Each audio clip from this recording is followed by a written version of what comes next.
Ladies and gentlemen, we'd like to get underway. If everyone can find their seats and remember to enjoy the show. Thank you.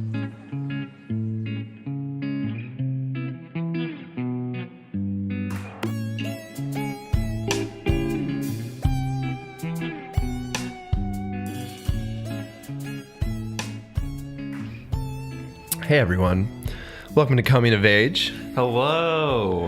Another week, Another movie. another dollar not in our pockets. Oh, I'm so broke. Oh my god.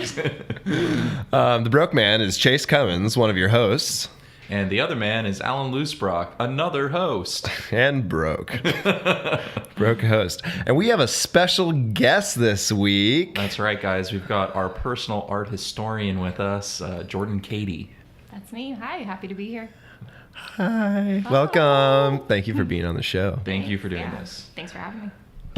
So we're just gonna jump right in to just things we watched. We did a little segment last week called 150 to 3. We're just gonna forget about that embarrassment for right now. Yeah, that didn't happen. We're gonna move on and I know you thought you heard something, but it's not real. It didn't Are happen. you No. gaslighting your audience?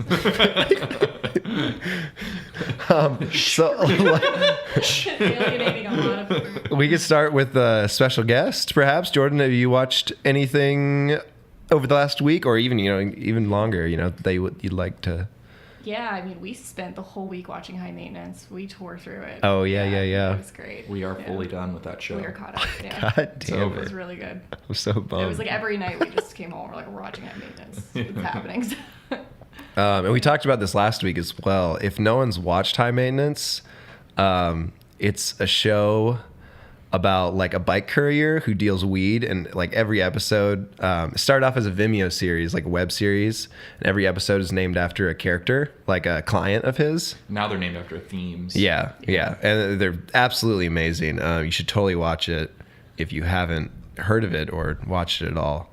Oh, definitely. It's super awesome. If you haven't watched it, I don't know what you're doing. Stop listening to this and go watch the show. Yeah, I feel like we just talked about it though, and we didn't like explain what it was at all. We were just like, "It's amazing, it's so good." This part, and like, We talked about like it's like short film format, and they're really well constructed short stories. exactly, Yeah. no premise. Yeah. Well, we said the premise. Did we? Yeah, we went through all of this last week. We'll- People are like, we'll cut that we out." know.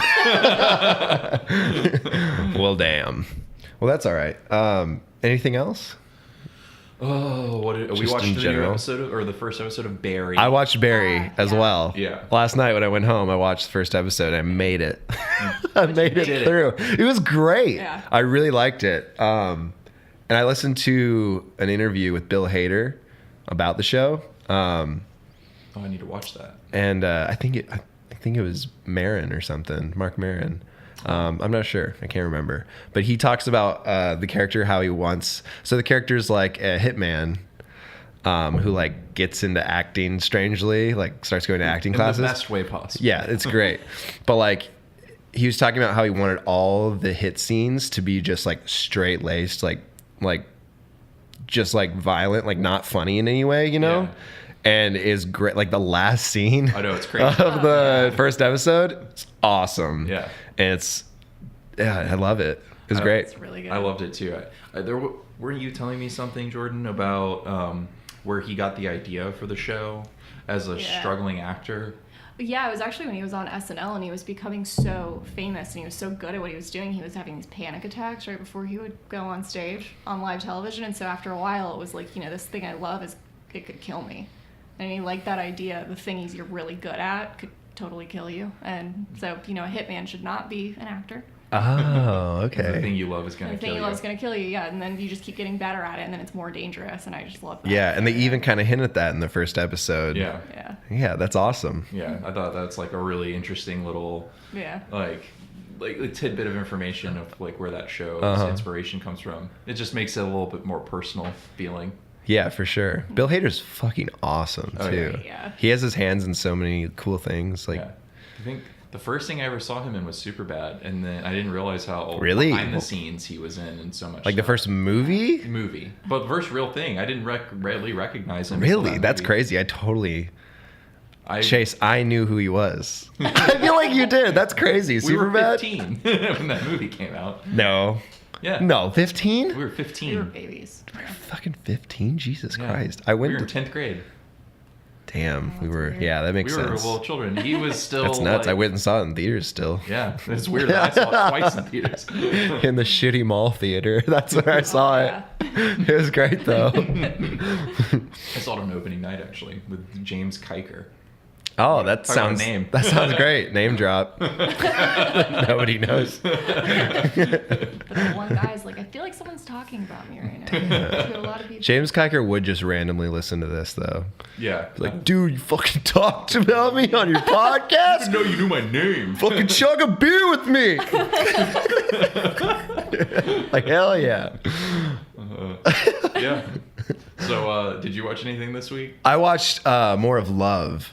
Oh. Is what I watched. Okay, so I've only watched like 3 episodes of the 3rd season now, which is the final season, and so far, like, it's just so awesome, like how you realize like how the show is split up in seasons. Like the 2nd season, you can tell like there's a change and everything, but like by the 3rd season, you realize it's so much harder just because it's such a drastic like kind of change. Yeah. It's just split up. Like obviously the 1st season is like the awkward kind of meeting stages of like, It's like the meet cute and like yeah, how they like get- starting a relationship, but like not quite really there. And then the 2nd season is like them like kind of falling in and out of love and not really like knowing like how to deal with it, you know? And then 3rd season's like straight up, they're just like in it, you know, like they are in the relationship, but like that has its problems too, obviously. And like they're just, the characters have grown so much. That's You- awesome. and like you know them so much better. That's why I love that show which so much. gives so That's much great. leeway to do so much more stuff with the characters for you, and it's awesome. Like, character development is so good in that show. And Judd Apatow's fucking awesome. I love him. I don't know about that new stand-up though. Oh yeah, I wasn't a fan, but a lot of people liked it. So Yeah. true. whatever. I'm not shitting on people who like that stand-up. He does amazing usually in just about everything he Yeah. touches. So just wasn't my cup of tea. Yeah, definitely not. But we did watch who's stand up, Rory Scovel. Oh, man. If you've never seen Rory Scovel's stand up special on Netflix, where it's like Rory Scovel tries stand up for the first time, is what it's yeah. called, I think. It is so fucking hilarious if you just like just off the wall shit. You like it's like Took us no by surprise. It's no stand up that you've ever seen before. That shit's awesome. Yeah. I Oh, loved it. I love that a lot. Yeah, change the way I wear members only jackets. Yes, absolutely. Love it. That's so good. I love when he's talking about his sweater and he just pulls one of the like hoodie strings all the way down and starts like fidgeting with it, and everyone's like, the audience is just like, fuck, like so just unnerved, just like, oh. I love it. So funny. I love that for at least half of it, he's got his jacket pulled up Oh, in that weird way. Yeah. Where like he makes a joke and then he just keeps the jacket there for like half the show. And when he finally pulls it down, he goes, "Okay, we can start recording now." I loved that. It's fucking cracked me up.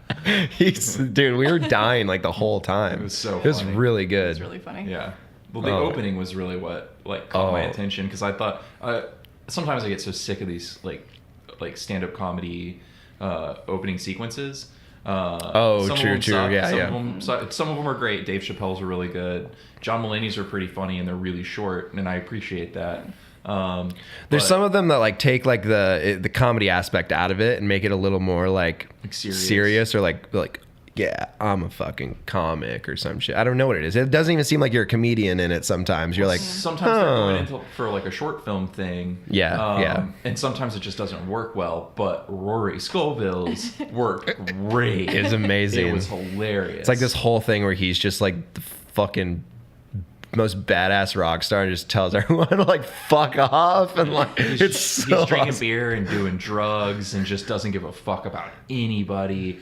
And it's all done with this super impressive camera work, and just it was super and like fun. a fan's like, Rory Scovel, you sign this, and he's like, yeah, you'd fucking like that. Like, wouldn't you? Fuck you, man. He's like, I'm not gonna fucking sign that, and like shoves him against the door, and the guy's like, that guy's so awesome. It's so funny. Yeah, it's hilarious. But yeah, I love that stand-up special. Yeah, I'm gonna watch that again very soon. You gotta like give it a little time to get it away, like forget a little bit. I'll never forget the opening though. No. I'm excited to see John Mulaney's new special Hell yes. on Netflix May 1st. Yep. Oh, is that what's happening, huh? Yeah, and he's gonna be on SNL. Ooh, 14. Yeah, that got announced today. I'm like, that's I'm awesome. really excited. Damn. Yeah. John Mulaney's so fucking funny. Yeah, he's a beautiful one of the man. greats already. Oh my and he's God. only put out 2 albums. Yeah. He's done other stuff But he's too, been doing. He's been writing for a while. Oh, Yeah. yeah. Yeah. It's been on SNL for 10 or 15 years. He's been doing a lot. Yeah. He's great. I also watched Annihilation. I know you guys have not watched it yet. Not yet. And even if we both watched it, I'm not gonna like spoil anything because It's too new. It just honestly, we should do an episode about it. I'd be down for that. It's awesome, and I want to watch it again. Maybe you should watch it, and then we'll watch it together again Oh, or something. You know? Yeah. And do it. But dude, like literally I was talking to our friend Justin the other night, and he was very drunk because it was his birthday, and we started talking about Annihilation, Very drunk, and he was like, well, it was kind of earlier. It was kind of earlier in the night. He was just excited. Yeah, and he was like, man, like, what did you think that movie was about? And I was talking to Justin, and I was just like, dude, I don't know. I really don't know. And he's like, there's like a couple theories I've got. And I'm just like, yeah, of course. And I'm like, what do you think they are? And then like something happened, and like You got distracted. We got distracted completely, and I didn't hear anything of like, you know, what his theory was. But I'd love to hear it. I need to watch that fucking movie again. Super psychedelic. Just like What I've heard, well, it's Alex Garland did an interview, and someone asked him what they thought he was going to bring to this movie that he didn't bring to the sci-fi genre that he didn't bring in Ex Machina, and his only answer was psychedelia. yeah. So he was going for that psychedelic thing. It's literally the main theme Yeah. of the entire movie, pretty much. Psychedelia. That's amazing. Yeah. I wanted to see how someone goes about doing that. Yeah, I can't wait to talk about it with you. It's gonna be great. The animals in the film, let me just say, fucking awesome. Wow. All right, cool. Yeah, All right. I'll Let's leave not it. go too far. Yeah, I know. Yeah, yeah. I'm not saying anything more. I'll leave it there. All right. It's a wonderful That's film. Awesome. Yeah. I remember hearing you say something about a bear, and I was just like, Yes. I don't want to know anything else. I just know that this is going to be really crazy. I hadn't heard Okay, anything let's do that. about the bear before I watched it. Like not even a mention that there was a bear. Yeah. So I was just like, I don't know. But that's what everyone says. Like when you're like, have you seen Annihilation? Yeah, I've seen Annihilation. Oh, have you seen it? Yeah, I've seen it. And they're like, the bear, the bear, man. And it's like, yes. But honestly, I think the ending of the film is even more like, oh my god. But I don't know. Bear scene's awesome. Anyway. Anyway, Yeah, that is. I think that's all I watched. I haven't been watching a lot of movies. I've just been super busy. So I'm like, I'm gonna be even more swamped in April, Oh, and in there's gonna April, be man, so much bro. shit to watch, and I'm gonna be so yeah. behind and fucked. Like I'm just gonna be like, oh god. I need like just out my off days to just fucking binge like whole shows. I'm like, all right, I'm caught up. It's a good thing that part of your life and schedule is doing a movie podcast, because that's going to help. It's going to help get some stuff down. Maybe Hopefully. I'll watch movies for sure, but like, Yeah, true. We got Legion, Westworld, Yeah. the new Barry's obviously out. I'm going to keep watching that. I don't know what else is coming. I know there's a ton of stuff. yeah. But maybe even before this episode comes out, I don't know when this episode is going to come out because we're a little catching up. But Hoping in a couple weeks. Legion season 2, if we might be already have released it. I'm sure we are. Yeah, absolutely. We're not going to release it. Yeah. Like, because we're going to Season be 2's the end doing of that. April, Yeah, it literally starts in like 4 days. right? Whoa, it starts at the Oh, beginning of beginning April. April 3rd is when Legion season 2 Oh, starts. Man, I'm so excited. It's like the 30th tomorrow. Jesus. Oh shit. yeah. Yeah. Month is gone. Yeah. So Jesus. Okay. Well, So, we yeah. got some plans to make then. Yes, we do. Yes, we do. It's gonna be fun. Well, do you want to get into the main event tonight? Let's do it. All right, guys. So this week we watched a fucking crazy ass movie called "The Cook, the Thief, His Wife, and Her Lover." Just start singing Star Wars. Immediately do the opera. Yeah. It's the first time of my viewing, and it's my first Peter Greenway movie I've ever watched as well. This is your first Peter Greenway experience? I think so. Oh, I you're don't- in for a treat. Because I don't know, I only know about like Zed and Two Knots. That's the first movie I ever heard of by him. I think, I don't know. Those are the two. I don't think there's other. I think I would know if I've seen another. You definitely It's would. definitely a stylistic They're- presence right there. Yeah, and they're pretty. It's pretty consistent across the board. Yeah. For him, Like even like watching the trailer for Zed and Two Knots, like it's I insane. literally didn't even know it was Peter Greenway before we Yeah, you started brought watching it it, up and I was right like, out the gate. hey, this is like, I was like, we should watch Zed and Two Knots sometime. They're like, you guys were like, oh yeah, this is the same director, and I was like, okay, yeah, that makes sense. Like the Stray Dogs and yeah. like The that's what animals. really like the set pieces in Stray Dogs are just like this. That's what looks he's known very for. yeah. But he's good at it. Oh, It's he's great. fantastic at it. He's done a movie that I think we should watch sometime in the near future called Drowning by Numbers. I heard about that today actually. I was looking a little bit into it. Yeah, it sounds and looks nuts, but I think all of his movies sound and look nuts. Mm-hmm. And he's still making films. He made a film 2 years ago called Eisenstein in Guadalajara, something like that. Mm-hmm. Which also looked crazy, but it doesn't have the same cinematographer because Sasha Virny has since passed away. So their last film together was in '99. They have a huge filmography together. They have at least, I think, like 10 or 12 films they did together. So there's a solid list of movies that have the same kind of look and feel as The Cook. That's awesome. Yeah.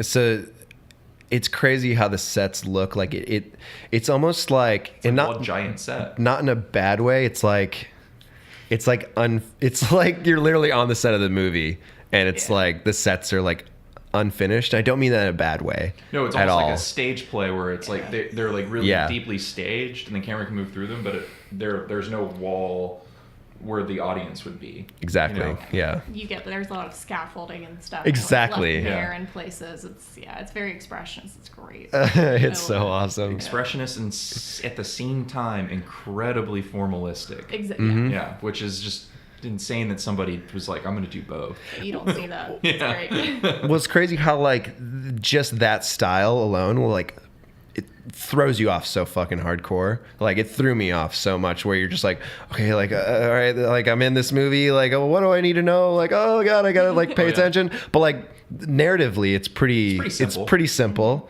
Which I've heard that like it's out of his movies, this is like the most narratively It's kind the of most palatable. Yeah. It's a the good most yeah, narratively for starter. sure. palatable. Yeah, good starter movie. Mm-hmm. It's for him. for sure. Once you get into Zed and Two Knots, they're thematically and story wise, it gets so, I don't want to say convoluted because it's very intentional. Just very complex. But it's Yeah. very complex very quickly, and it's very difficult to try and keep track of what's going on unless you watch it a few times. And a lot of it is just there's so many themes going on at the same time that you Yeah. have to juggle. Yeah, and in this movie, there's a lot of themes too. If we broke down the plot, you're like, oh, that's a pretty A to B to C kind of plot. Yeah, but there's things that it's about that you're not thinking of, or maybe you are, but you haven't put it together. And And there's visual gags and scripting like recurring bits that keep reinforcing these themes. His style is to kind of pick like a bunch of themes that are all connected to whatever story he's trying to tell. The story is really about these themes. It's all just about these themes, and then he creates all of these recurring motifs that just keep happening over and over and over again to establish like what he's trying to say. So I mean, we'll talk about all of that in this, but yeah, there's a lot. But Yeah, this is the simplest. I'm about to one get that I know of. schooled. It is. let me just To be say, fair, you've seen this once. This was your first time, right? yes, this is my first time. This is my fourth time. Third time for me. So So, yeah. Yeah. We have an advantage. I'm sorry. That's fine. That's fine. I'll be the guest this episode. Welcome your hosts, Jordan, Kady, and Chase Cummins. Oh, thank you, Alan. It's so nice to have you. Thanks, guys. I'm gonna go. All right, so where should we start with this guy? Okay, so this is a 1989 movie. Maybe let's say who was in the film. You know, who's playing literally the titular characters. Yeah, exactly. So the cook is played by Richard Bohringer, who's a fringe actor, and no one is expecting you to know who that is. If you do, good for you. He looks like You're he's like definitely familiar from something, but I don't know what the fuck. Yeah, I don't know if that's just my brain being like French guy. Like real Lumiere vibes, you know, like What vibes? real Lumiere vibes. Like, Yeah. really just like he's that archetype. Yeah, for sure. Oh yeah, from the Beauty and the Yeah, Beast. yeah, Yeah. the candlestick that cooks. He's in a movie called Diva in '81. The cover looks insane. We might have to watch that. And I know he's in The Last Metro by Francois Truffaut, but that's not anything that is mainstream necessarily. Yeah, that people are gonna be like, that guy. Yeah. But the rest of the cast you'll know, because then the thief is Michael Gambon, or Albus Dumbledore, for those of you out there who are Harry Potter fans. yes, sir. Yeah, which I'm sure most of you are, because if you're not, then He ain't the dead one. yeah, he's the living guy. It's the guy who's still alive. And then we have Helen Mirren As the wife. as the wife, and Alan Howard. Alan Howard Is the my man. lover. My man. Spells it right too. Yeah, he does. So interesting tidbit that I found out that Peter Greenway actually named the characters after actors that he wanted to play the roles. Yeah. You guys know that? Yeah. Damn it! So like Michael Gambon was originally supposed to play the lover. That's why the Yeah, character's name exactly. is Michael. Could you imagine how different? And that then movie would be? Georgina Hale was supposed to play Georgina, Oh wow. and then Albert Finney was supposed to play Albert. that would have been a crazy cast. If you think about Albert Finney as Yeah. the gangster and Michael Gambon as the lover, who has arguably, not even arguably, has definitely way fewer lines. Yeah, for sure. And like it just like I can't imagine him not playing Albert. Like Yeah, it's he's so perfect. Yeah, it's he's fucking great. amazing. And so the cook was the only one like originally supposed to be like set in his role. Yeah, he's Yeah. the only one who stayed the same. I thought that was interesting. Richard Borst in the movie. He's the one character. The fourth time through, I still don't know what he's trying to say to me. Yeah. Okay. So like, Yeah. I'm watching this film with you guys, and I'm like, okay, they've seen this movie a lot. Like, did they know what the fuck he's saying? Because I'm just like, what the fuck? And like, yeah, Jordan said it while we were watching it. Like, I don't even know what he's saying half the time. And I was just like, thank fucking God. Like, because I need subtitles so hard. I'm literally just checking out when he's talking. I'm like, what the Thank fuck? God he doesn't speak too terribly much. Yeah. He has a few kind of long. But just lines. scenes like where I'm just like, man, Yeah. I understand everyone else clearly. Like, I just Yeah. don't know what the fuck he's saying. Like, It's difficult. yeah. It's especially in that like second to last scene where We'll get to that. We'll get to that because Yeah. I have specific things to say about that. Yeah. Like the whole just context of what he's saying, like you trying to figure it out. I was just like, is this what it means? I'll tell you what I thought it. Okay. Yeah. We'll get there. So this movie kind of starts like off with a bang, Yeah. I would say. Yeah. Very like Clockwork Orangey. Yeah. Like that's Oh, yeah. immediately the vibe I got. Totally. Just like ruffians just like fucking this dude up. Yeah, they just are essentially the camera just comes down and they're just like beating the shit out of him outside their car in an alley. And it's I don't understand the thief part, honestly. If I'm being honest. Oh, you don't understand how Michael Gambon is the thief or Albert Spica is the thief? Yeah, I don't understand that. Okay, so he is a gangster essentially, Mm-hmm. and he came into the restaurant Les Holland. The restaurant's name is Les Hollandaise, Mm-hmm. and he did the classic gangster thing. They kind of infer it. where he comes in and he goes, I'm going to be owner of this restaurant now, or co-owner of this restaurant now. It's my restaurant. And it's like, well, you didn't pay for it. You didn't do anything. And he's like, well, if I'm not the owner, then we're going to destroy this place, essentially. He keeps threatening them with like food poisoning and just destroying all their stock and like trashing the restaurant and driving away the customers until there's no business left unless he's the owner. And they kind of imply that that's how he took it. So he stole the restaurant, essentially, and made it his own. Okay. And so he's the thief. He stole it from the cook. I understand now. Yeah. I understand. I thought I knew he acquired it somehow. I guess I just, in the midst of me trying to figure out what the fuck was going on in the first 20 minutes of the movie, I just missed it, you know? He essentially stole the restaurant.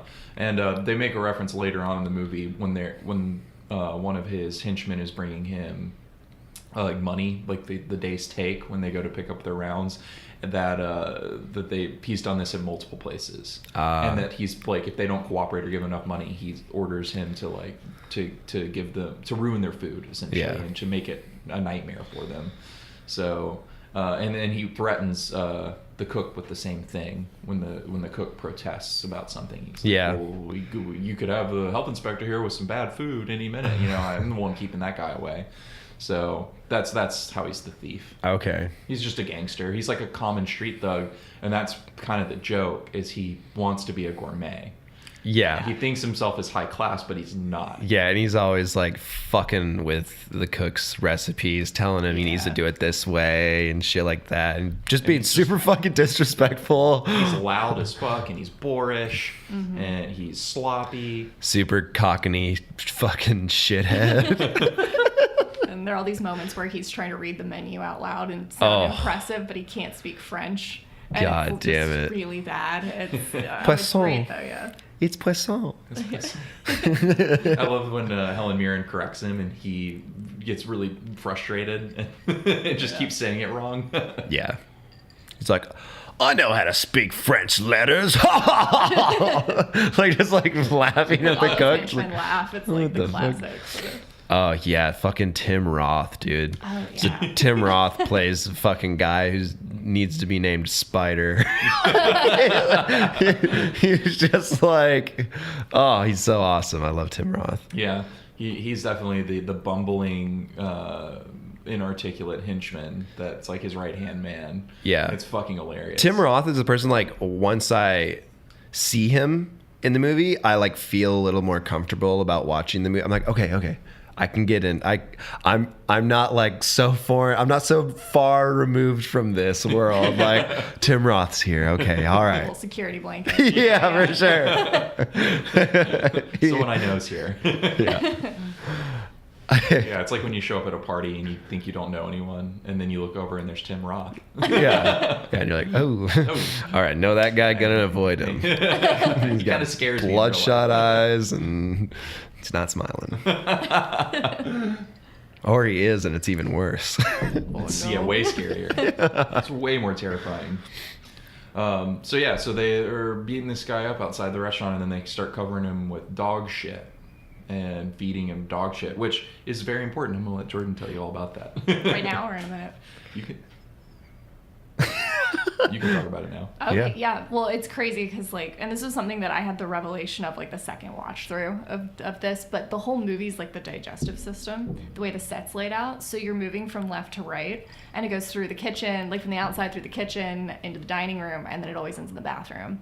And their relationship kind of starts in the bathroom. And so the movie begins with shit and ends with shit, which is amazing and it's really poetic. Yeah, and that's why the set's laid out the way it is and the camera moves through it. That makes so much more sense. I Holy love that, shit. yeah. I had this like aha moment. I was just like, oh my God. Wow. Yeah. God, I can't wait to watch this movie again after this conversation. And that's how you get to be us. Holy shit. That's awesome. Yeah, it's really cool. And there's this very cyclical thing going on with the plot. So it starts with him feeding this guy shit. Then he moves into the kitchen, where also I want to mention the outfit colors change through each room. Oh, It's yeah. amazing. And costumes are Jean-Paul Gaultier, so they're just crazy 80s, like really elaborate, and then they're changing color from room to room. So seamlessly, too. It's gorgeous. Perfect. Like Yeah. I don't And they're know. done in single shots. Yeah, What I don't appear know to be how the single fuck. shots. Yeah, very much appear to be like I don't know how the hell. I think it's all one soundstage, and they basically set up each set, and they did all the scenes in each set, and then the way the camera moves, it's such a fixed camera on like essentially a dolly. Yeah, for sure. That every time it transitions from room to room, there's this like nice little black wall that it passes in front of, and I think right there is where they're gonna hide a cut, and then it slides into the next room, and they're able to do all their wardrobe changes and stuff. But not to ruin the illusion that is the movie, because that if you just ignore how they did it and watch it, it's awe-inspiring. You're like, what? Yeah, it's absolutely amazing. Yeah, it's just really impressive. Like Wes Anderson is watching this movie going like, I'm gonna write every fucking movie like this. Like A lot of people have done that. I know. It's so him Him in though. particular, though, because it's Yeah. so formal and everything's symmetrical. Just and moving Yeah. through rooms just with Yeah. that. And like the Yeah. color and everything. Like I don't know. Yeah, no, yeah. There's definitely, and Wes Anderson's seen this movie. Yeah, even earlier we were talking about that particular thing of moving through the digestive system, the camera on a track, and we were talking about the cross section of the boat in The Life Aquatic with Steve Zissou. Oh, yeah, and yeah, how yeah. it's very, very similar to how he did that, and I have a hard It's time really believing similar. he Yeah. didn't get some ideas from this movie. Yeah, for sure. That scene. I don't think I'm jumping the gun too much, but that scene where the music is flourishing and like getting more Russians going through the whole thing, like the kitchen, and they're bringing like the servers are bringing the food from the kitchen into the dining room, and it's like the first time you're kind of introduced to the dining room. Yeah. And all them, like that scene is it's just like so compelling. You're just like, oh my god, this is a movie. Yes. Like, oh, I loved it so much. That main theme too it gives me goosebumps every time I hear it. It's so Oh, epic. yeah. Yeah. And it's Michael Nyman, who does all the music for pretty much all of these movies. Peter Greenway, Sacha Baron, and Michael Nyman had a nice little trio of collaboration where they made a bunch of fucking crazy ass movies together. And I don't know, it works so well. Yeah. It just works so well. Well, I don't know what the fuck it is. When I was watching Clockwork Orange a lot, I would just be like, okay, what other fucking movies are like Clockwork Orange? So I don't have to watch Clockwork Orange again, but I can just watch something else with very similar vibes. And this movie, I wish it would have come up because I was looking up I got an ultraviolence, so I was like looking up ultraviolence, but this isn't an ultraviolence movie. But it starts off with There that is ultraviolence. Yeah, but it's not. It's not. I don't know. There's aspects of it, but like it didn't come up in the fucking search results, obviously. So all the movies that came up sucked dick. but it's just like all of it, like it being in London and like all the just British accents mixed with the violence and the music, and like it's In the real, I don't know if I wouldn't call Clockwork Orange or this movie realistic violence, but like it feels more realistic. It feels. it's raw. It's raw. It's more raw. Yes. Yeah. Yeah. Especially when he's like slapping Helen Mirren in the face with the menus. Michael Gambon's slapping. Oh my god. And the thief is slapping her in the face with the menus and stuff, and he just keeps doing it. Like one or two, like it's once is too many, but like one too many times even to that, like if that makes any sense. Just keeps going, and you're like, oh my god. Yeah, very uncomfortable. Yeah, it's bad. So after they rub dog shit on this guy, they and Albert Spica, who we'll refer to Michael Gambon's character as Albert Spica from now on. He's talking about how he owes him money and stuff, and then he goes into the kitchen of Les Hollandaise, which we'll talk. The name of that is significant. Yeah, which I just realized this watch through. But we'll talk Do we about it. do we have to wait? We can talk about it now. So you go. Yeah, I'll preface it with this, just that Le Hollandaise means Dutch in French. And so it like hollandaise sauce. And so it's really interesting because there are all these references to Dutch things and Dutch art history through the whole set. And that's where I started to get like, oh my god, this movie, I love it. Oh my god. So I'll start with that and then I'll get into the rest of it. Okay. Right on. Yeah. So Albert Spica goes to the kitchen, and that's when he's talking to the cook. That's when they introduce the cook for the first time. Yeah, and he's plucking the Oh, the yeah. goose. The goose or something like And that. it's just like And it's- snow. Yeah, I love that shot so much. That was just like all the feathers just floating around and him just plucking. And just like, beautiful. why are you plucking the fucking goose? And he's just like, He's so calm. I cannot pluck the goose, but it's, Do you want me to cook it with the feathers on? Like, Yeah, it's really exactly. sassy in French, yeah. Yeah, and then Albert Spica makes him stop plucking the goose, essentially, and then pulls him away and to show him a sign, like a neon sign, that says Spica and Borst, which is it's the new name of the restaurant, or it's going to be. It's like, the this is name our of the- new sign. Yeah, and he's like, let me show you. It turned on, and they turn it on, and then all the power in the restaurant goes out. And that's kind of how the movie starts. It's just the sign goes out, and the cook's like, there you go, you did it. You did it again, you piece of shit, essentially. Like, I mean, hope he want doesn't cold say that, food. but Yeah. I hope you like cold food. He gets really Yeah, we don't know what he yeah. says. Yeah, I mean, really. It's hard to tell. We're making guesses at this point. I'm assuming he says, go fuck yourself. So then In a Brooklyn accent. Yeah. And then, in that sequence too, you get a great, right when he's showing him the sign, he keeps telling Helen Mirren to stop smoking, and he grabs a cigarette out of her mouth and throws it in the one chef who's not wearing a shirt. Oh, the shirtless guy. And he just starts freaking out, and the camera just moves past him, and it's hilarious. Yeah. Well, and he never puts a shirt on the whole movie. It's just this big fat guy. And he's Walking around stirring stirring up nothing. Later, there's a part later where Albert Spica's freaking out, and he calls him Skinny Boy, and he jumps on his back. He comes, come here, you skinny boy. He jumps on his back. It's so Oh my funny. god. Yeah, my notes, I just wrote shirtless guy. With, like a big circle around it. Yeah, we're gonna talk about him. At some point, the shirtless guy's gonna come up. He's the star of the show. He is there like the whole movie. Anyways, so the thief and his henchmen go in the dining room to help get the lights back on or whatever, or the henchmen do, and the thief stays back. And then the cook basically talks to Albert a little bit more, and then sends him into the kitchen.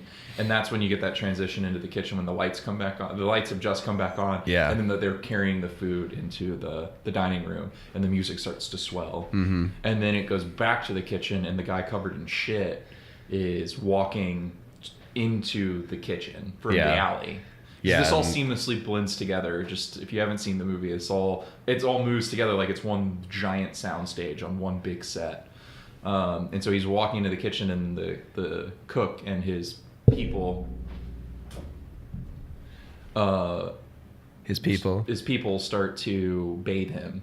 Yeah, they hose him off and they get him a glass of wine, which he immediately just takes it like a Yeah, shot. and I was just like, man, wipe the shit off your mouth first, at least. Fucking get some shit in that wine. But I mean, at that point, I'm sure you don't give a fuck. It was just It's already white been wine. in your mouth. Yeah, that sucks. Well, that shot's beautiful though. It is. It's Yeah.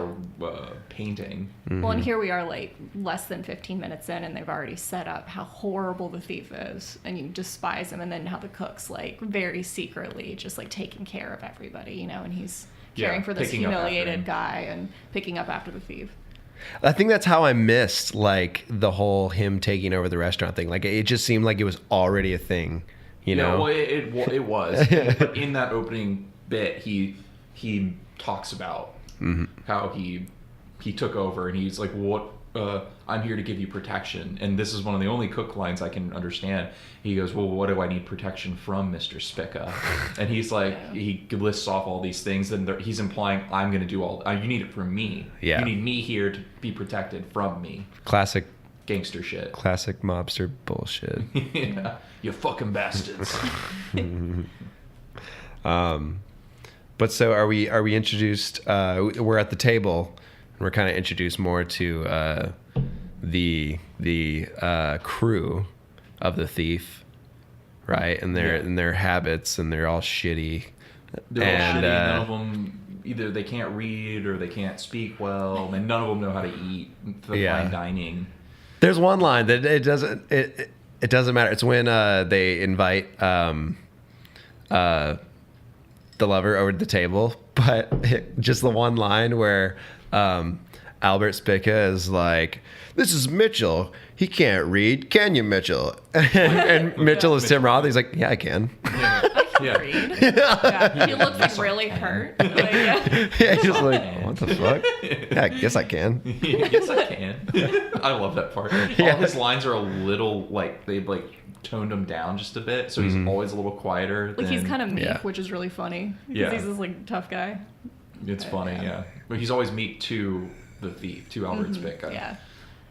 Yeah. Well, and Spica's great too because he's sitting at the table at this point and he's berating all of his henchmen for being rude and not understanding real class, and he's just horrible. And Yeah, he's exactly. So loud, and he's like, "The room needs more gold." I mean, like he's just He's such like a fucking dick. Donald Trump. I mean, it kind of freaked me out when we were watching. I was like, "Wait a minute." Damn. Yeah. I didn't think about that, I know, honestly. I'm upset. I was removed from that. Damn. Yep. Yeah, totally. Beautiful. This movie is so relevant right now. But anyway, so they're all eating, and that's when you get introduced to all of his people, and that's when you've already kind of they've established how shitty the thief is to Georgina, which is his wife, which is Helen Mirren. Yeah. He And- says, "Cows, they drink water all day, so they got great big tits, just like my Georgina," and like grabs her tits her. at the dinner table. That's all night too. Oh. Yeah. Yeah, and then he realizes she doesn't have a bra, and he starts chastising her for not wearing a bra. Yeah, Very cool. he's a cool guy.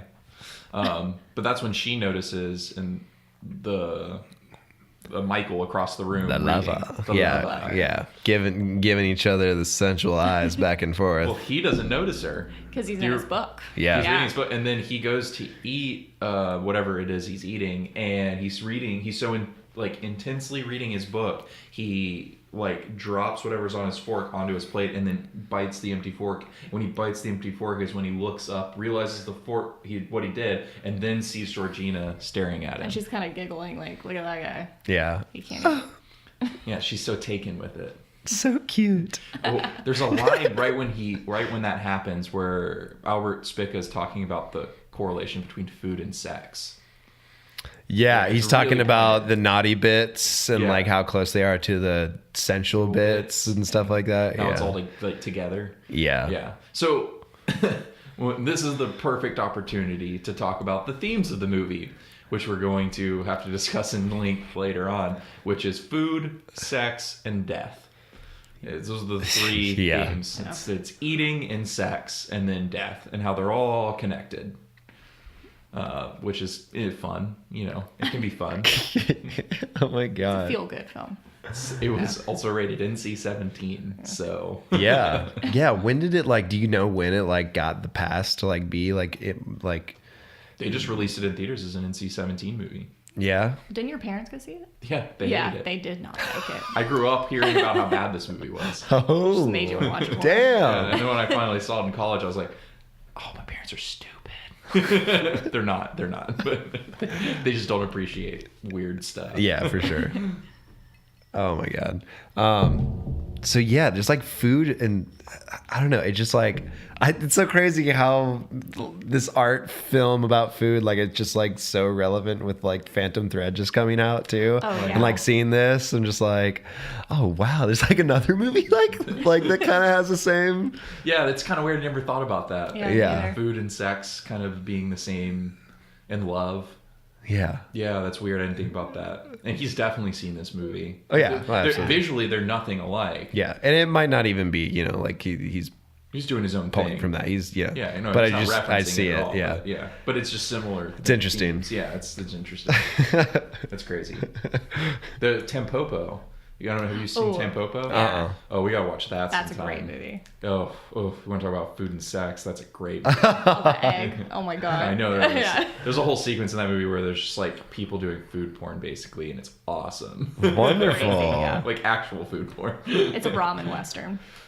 What? It's Yeah. awesome. It's a little 1980s Japanese movie. That's just, Oh, okay. I have it on Blu-ray. It's fun. I as think I've fuck. heard of it actually. Now you say Japanese, it makes much more sense. It's super awesome. Okay, cool. It's super awesome. But that's not the movie we Yeah. watched. Once I saw Helen Mirren pick up her asparagus and eat it, I was just Phantom Thread. Oh, yeah. Immediately, I just thought of Totally. it. Yeah. But I think Phantom Thread used asparagus for the same reason this movie used asparagus. It's because it's like the most sexy vegetable we got. And it relates to piss. It's everything. Yeah. You eat an asparagus, like Asparagus. asparagus. you eat asparagus like it's a goddamn dick. I don't know. I don't know, Chase. How you eat a dick? Like Is this. that how? No one can see what we're doing. It's like a- I think it turned off. No, but this, when they do notice each other in the scene, and she eats the asparagus, and she's doing it for Michael, or she doesn't know his name yet, for the lover, for her future lover. That's true, yeah. It is a little It's sexy. sexual. And then she excuses herself to go to the bathroom. At this point, he gets up, the guy reading the book, the lover, gets up and follows her into the bathroom. Uh-huh. And you get that beautiful like scene change where the bathrooms are pure white and now their outfits are all white. Yeah. Oh, okay, so also like the red like lamp that's casting this light into the bathroom as well. I don't know what that's supposed to like signify or anything, but like it reminds me so hardcore of like the happy place that in Legion Oh, that David takes his lover to. yeah. It reminds me so much of that because like even with like the red when the devil with the yellow eyes like comes in, it reminded me so much of that. And again, you know, I never thought of might it. just be a coincidence, but like these scenes, just like I'm just like, oh my god, like that looks so much like that. Just the pure color of it and like Yeah. everything. I don't know. That's great. That's I never awesome. thought of that. Yeah. I didn't think about that. Yeah. It was great. I, love I the loved effect. it a lot. The effect of the red light coming into the bathroom too is so great. Oh, Yeah. it's beautiful. It's beautiful. Everything turns pink for a second. The first time I saw this movie, it was about that part where I realized that the costume colors were changing. And for a while I thought, is she wearing white and they're using light to change change. the color Oh, yeah, to the true. scenes? And it took me forever, or not forever, but I had to keep rewinding it and being like, because when she steps in front of the red light wearing the white clothes, it looks like the red clothes, like mildly. And then when she goes out into the hallway again, it's red clothes. And I kept going, is she wearing white? And they are projecting color on Yeah, this? but it's And much too red. way to, too red. yeah. eventually you're like, oh no, they're changing clothes. How are they doing that? I love it. And as an aside, that spaghetti glove. She's got this one long so glove good. that's got like spaghetti. It's like there's this music video with Beck where he's wearing a spaghetti shirt. Have you ever seen that? It's like No, all I don't fringe think and so. It's really long. I forget. It's like Midnight Vulture or something. It's so great, and all I can think about is Beck every time. Like, Oh that my spaghetti God. glove. He's like a shaggy One dog. spaghetti glove. I heard today Beck's a Scientologist. Yeah. I heard that. Yeah, like You a also like. listened to that episode of last podcast on the left, Yes. didn't you? Yeah. I heard it from something else. Yeah, like 3 days ago. I don't think it was from last podcast. It might have been actually. Yeah. It fucking might have been. He was born into it, and his grandfather was a really famous Fluxus collage artist. And Fluxus is the fine art group that Yoko Ono was in. And he was a contemporary of Yoko Ono, so he did collage work. And it's kind of funny because Beck's music is a lot like collage. Oh, absolutely. Because he takes all these other things, and he actually does collage art shows with his grandpa. Oh, who is a beautiful, beautiful Scientologist. man. Oh, yeah. Love him for it. I love it. Yeah, because it was from last podcast because they talk about it, and like I feel like Henry Zabrowski's like, God damn, a fucking Scientologist, and they're like, hey, but it's Beck though. He gets a was pass. born Like into it. he's okay. Like Born into it. You can't yeah, help yeah. Well, it was weird today. I was on YouTube and I like pulled up a trailer for something, and then this ad came out for this new Scientology show that's like it's like produced by Scientology, and it's like a new show trying to it's essentially like recruitment. Bet it's got a big ass budget then. It looked like it. It's huge. They have, like, Beautiful Clearwater, Florida. I don't know. They're shooting at all these different places. They have like sound stages and stuff inside the Scientology churches that they're shooting on. Yeah. Just like Jeez. it looked like they poured What is it? Like, into it. Scientology the show? Yeah, essentially. I prefer. I don't know the title. I will look it up and get back to you. Yeah. But it is a pro Scientology produced TV show. Fuck. Yeah, We're gonna have to watch that show. And kind of scary though. Yeah, it's probably gonna be really popular. like for the reason of like people like us Yeah. who want to watch like, it. watch it and make fun of it. Yeah, but then I don't know. Like that in itself could be harmful. Yeah. It's like show's doing really well. Okay, we need to stop watching it. Yeah, gotta stop doing this. Like, there's too much cult shit going on in this world right now. I mean, Like Yeah. I don't know, like putting like anything Scientology that's like pro Scientology, playing it in your house with like all the cameras that we have in our house. Like I feel like it's just not a good idea. It's Yeah, probably no. Like you start getting books in the mail. watch this in a remote location somewhere else. with no other technology around. Yeah. It's like watching it in a cement You don't want building. this to enter into your metadata because then you are fucked. It's like you go to the desert and there's just a man in a hazmat suit in front of a big fucking just concrete building, and he lets you in, locks you in. You watch the show, and then when you're ready, you just knock on the door. Am I safe? You're There wasn't a good. breach, was there? He's like, how was it? And you're like, yeah, it was all right. Yeah, not worth it. Wasn't really worth the drive. Definitely not Yeah. worth it. Gonna drive back to Florida now. Yeah. And then you get back and the Scientology church has mailed you a letter and you're like, God damn it! They I'm still on got the- the mail. Fuck. God damn it. Okay, back to the movie at hand. Back to the movie. Okay, so bathroom, beautiful. Yes, yeah. So he follows her in and then and they don't say anything and then they go back to the hallway. And then she lights a cigarette and then immediately throws it out. And goes A back red to- cigarette, Yeah. which Cigarettes it just change looks like a color. crayon. She's smoking a crayon? Yeah, it looks very weird, but I love it. It's great. Crayola product placement. And like he's first impression of him watching this movie the first time, so fucking weird. The lover. Yeah. Michael is so strange, and you're like, you're kind of fucking creepy. Yeah. Yeah. A little bit. Fucking creep. He doesn't speak. He doesn't speak, and even when he's like feeling her up for the first time, he hasn't spoken, and he's just like touching her boobs and like putting his face on her and like kissing her all over, and you're just like, oh. Like, Well, I will oh. say she initiates. She grabs his hand Yeah, and puts it yeah. on her breasts. Yes. And starts the whole touch me thing. Mm-hmm. Yeah. But they still haven't shared a word. Yeah, it's hard because you kind of start to think, what if he has like a really weird voice, you know? Like a really high voice. You know, when he finally Oh my talks. god. Chipmunk. Yeah. So my name's She goes, Completely changes What's the your tone. name? My name's Michael. Oh god. I've made a huge mistake. Oh no. I have to go. Why? We've Trump- been having so much fun. British Trump is better. I'd rather deal with that He bullshit. sounds like a man. Oh my god. Oh, sorry. Wonk wonk. Always happens to me. Roll credits. It's a short movie. This is weird. Didn't really get it. So she doesn't like the guy with the high pitched voice, and she does like the guy who beats her up and rapes her in the And then he's talking at the end through the end credits too, saying all of this. Yeah. Yeah, the beautiful score just cuts out. Oh, movie's still going actually. It's like the beginning of what's it? Man on the Moon. He's like, did you like my movie? It was very short. I love that. So good. Go away. The movie's over. It is over. I'm not kidding. Go.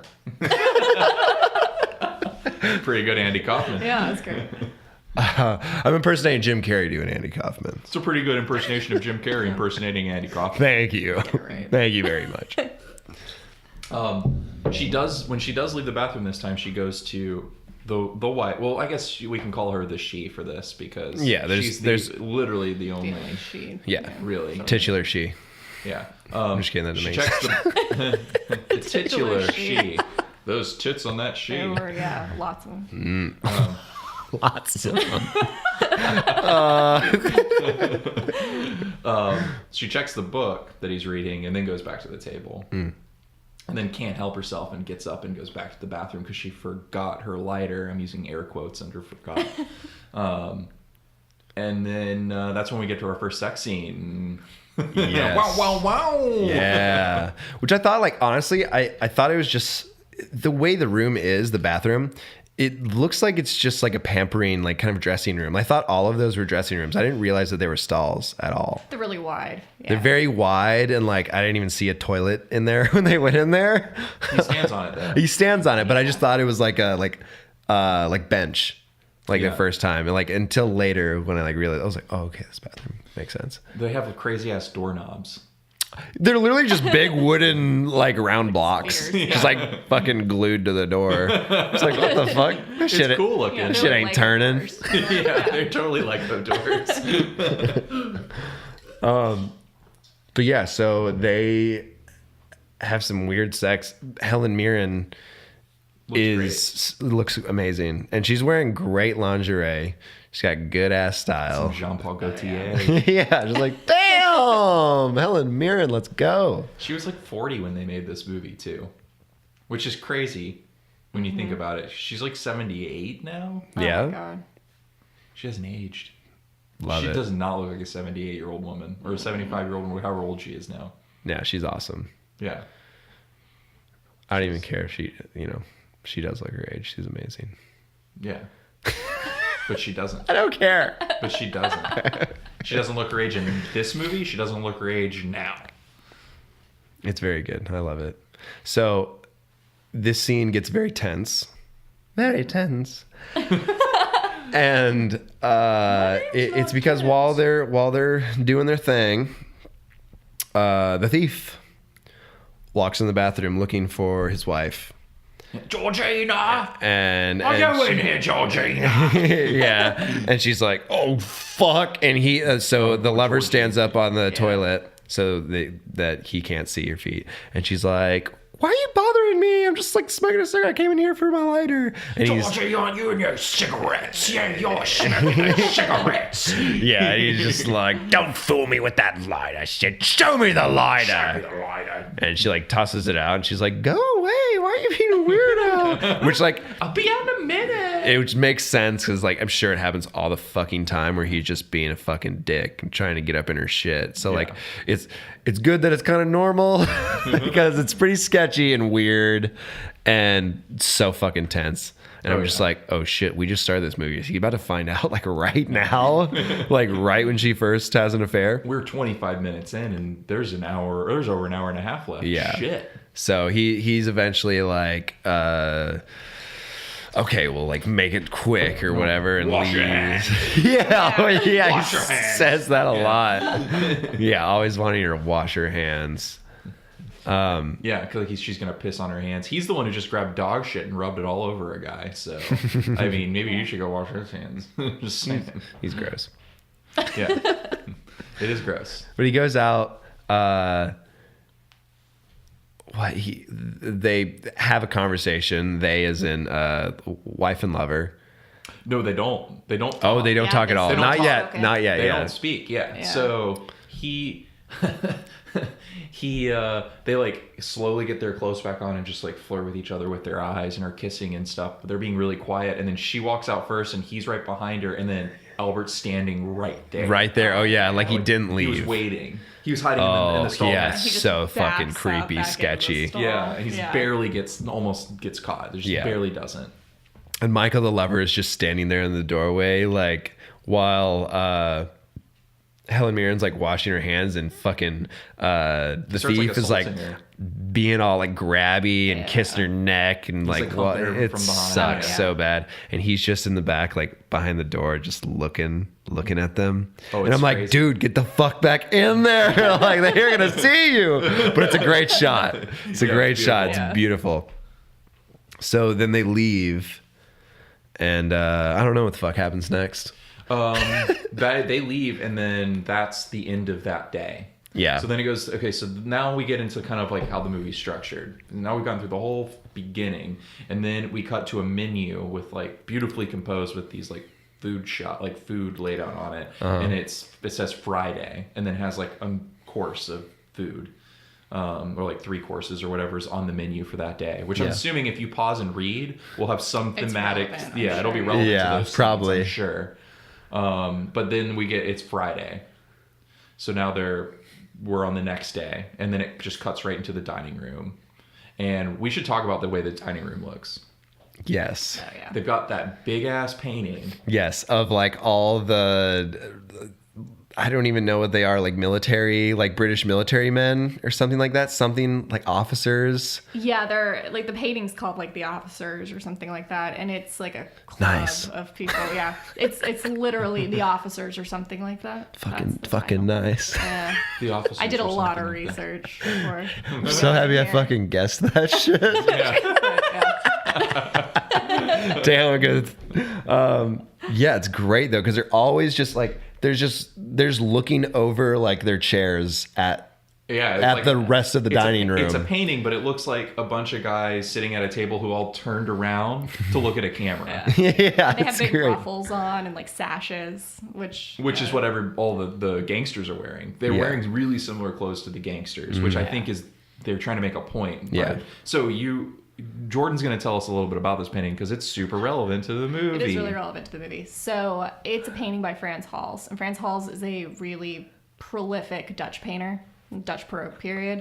And it's interesting because Frans Hals is mostly known for doing single portraits, and he's really famous for doing these portraits of like drunk bar patrons. So more like Michael Gambon's character, more like Yeah. the thief. So like the kind of like body, like loud, like drunks, and they're all rosy cheeked, and it's like really painterly, loose brushstrokes. But when he was 30 and he needed money, he did this huge commission of all these guys. So it's really strange to use that painting, and it is kind of like the thief. He's like this bar dweller, but he's trying to put on airs. So there's kind of this connection Oh, there. Yeah. that's awesome. It's really neat. And so I Wow. was reading about it. I was like, oh man, cool, you know, and kind of thought about that. And that might not be intentional, but that was kind was of my read. 100% intentional. It sounds very intentional. It was one because it's the entire wall is that painting. Well, Yeah. I mean, obviously the painting is significant, and it's Dutch, which is also, you know, the Hollandaise and everything, and that Dutch theme keeps coming back. But and also what's really kind of funny, and this is something that I noticed in a later scene, is that Helen Mirren's hair looks like a cornucopia at one point. I mean, it really looks exactly the way it's styled, which is really funny, and it's that whole I thing know of exactly plain- what you're talking about. Yeah, Oh my god, I yeah. was staring at her hair so hard. Her hair was crazy. It looks like it's great. got a can on the back of it, a Yeah. little tiny can. And it's like that's totally intentional because Frans Hals also painted this. One of his most famous paintings is called The Laughing Cavalier, and it's this rich guy, and he's really laughing because he's so wealthy, and he has lace on his sleeves, and there's cornucopias actually in the lace, and so like he would paint these people who were like wealthy or newly wealthy, like the thief.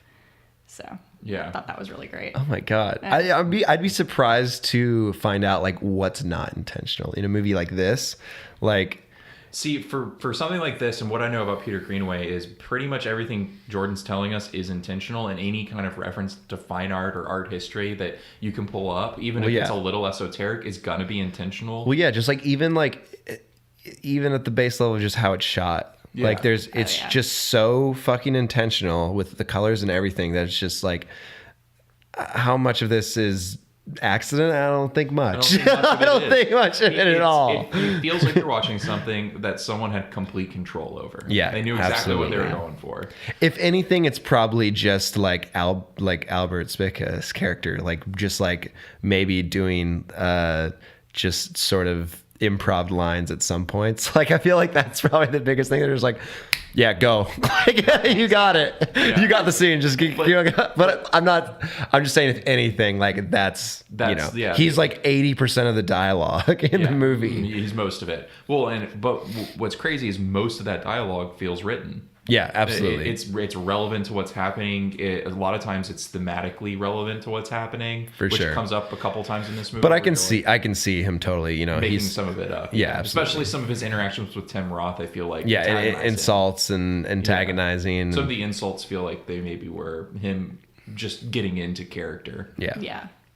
And if he understands the material, it's, you know, he's a great actor. So He didn't get the part because he was not qualified. Yeah. We should also talk about, if we're going to talk about the Dutch paintings and stuff. There's so much food in this movie, and we're going to be talking a lot about the food, but there's so many compositions where you see the food in certain ways that it's important to the Dutch thing that, Jordan's talking about. Yeah. So it's kind of funny because do you remember there's a part where they're in the kitchen with the cook and he starts talking about black foods? It's hard to understand. I get it. But this is the one thing I got this time listening to it. I caught that part. I was like, oh, he's saying words that I know. And he starts talking about how people love to eat black foods and that it's funny that black foods are the most expensive. And it's because people have this craving for eating things that remind them of death. And that they're eating death, and it's the ultimate vanity because they feel when they eat death, they're conquering death. Yeah. Right? And he specifically uses the word vanity, which is really important. So there are these Dutch still life paintings, and they're called pronk for short, which I just think is adorable. But the actual word, I'm going to say wrong, but it's like pronkstelevens. What do you think? Pronkstelevens. Yeah, that sounds Dutch. I agree. Yeah, but it literally means ostentatious. Like, that's what the word means. Oh. And so wealthy people in the Netherlands would actually commission these paintings of, like, all the rich things they could afford, like dead hares and ducks and all the food they could get, things like citrus, which was really expensive and hard to get your hands on. And so you would have all this stuff in these paintings, and they're just dripping and opulent and ridiculous, which is what every shot in this movie is like with the food. The compositions are the same. Like, the way the food's laid out is Yeah. exactly the It's same as these exactly the paintings. same. Yeah. And so there are all these repeated Yeah, that makes motifs, sense. like there are things like with the citrus, there are lemons that are peeled and the peels are still attached and they're coming off in big curls. And so specifically with lemons, they're beautiful and they're rare, and they're expensive, but they're also tart when you eat them. And so that's supposed to be about life being bitter. And there was all these like coded messages in these paintings. And so another word they go by is vanitas, which is vanity. They're vanity paintings. Yeah, and they were all like a moral tale. So it was like the movie itself is moralizing, and it's telling you, well, what will go wrong if you're not morally correct. It's the same thing with these paintings. They were saying death's right around the corner, and There's always skulls in the painting somewhere. Or candles that have just been blown out, and there's just like a little bit of smoke, which I think is similar to Helen Mirren smoking the whole movie. I can like see all these paintings in my mind. Like it's like crazy. Like when next yeah. time I see shit like that, and you're like, oh my god. It's great. And it's interesting too because, you're telling these stories in one image, and he's kind of doing the same thing. He gives you this whole tableau, and you're moving through it as the camera, but he's doing he really has set up the same thing. It's just like a film. And so that's why I love this movie. Wow. Yeah. So like also like shellfish plays a really big role as well. And you like see like as you're going through the kitchen, the fucking huge like clamshells as well, like monstrously big, just like other food just like filled in. And like even at the dinner table, they're talking about the thief is like gloating about all the like dictators that all ate like shellfish and or just seafood in like general. All the great generals favored their seafood, and Hitler loved shellfish. And Stalin loved squid and like all this stuff like Mussolini this. loved flounder or something, and like Yeah, well, and I think that has a lot to do also with just the idea of femininity. I mean, you have like The Birth of Venus, right? Talking about famous paintings, and she's coming out of that big clamshell, and it's this kind of idea that all these men that are boorish and evil and dictators love shellfish. It's like they love things that are womanly, so it's like their right to have them. And I think that's, and there's also the kind of vaginal comparison to the shellfish, and it's just really interesting because they keep showing it, and they actually really show the seafood heavily every time they're about to have sex and sneak off. And so when they walk into the kitchen, you see like the big shells and everything, and it's laid out like these vanitas. It's great. Wow. Yeah, and there's lots of intention behind everything we're every seeing. choice. Absolutely.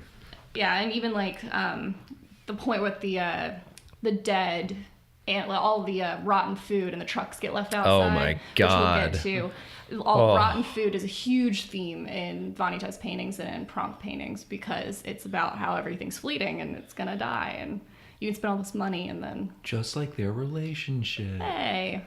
Dude, Everything that is shit. scene in the truck with all the rotting meat. fuck. Yeah. Ugh. Yeah.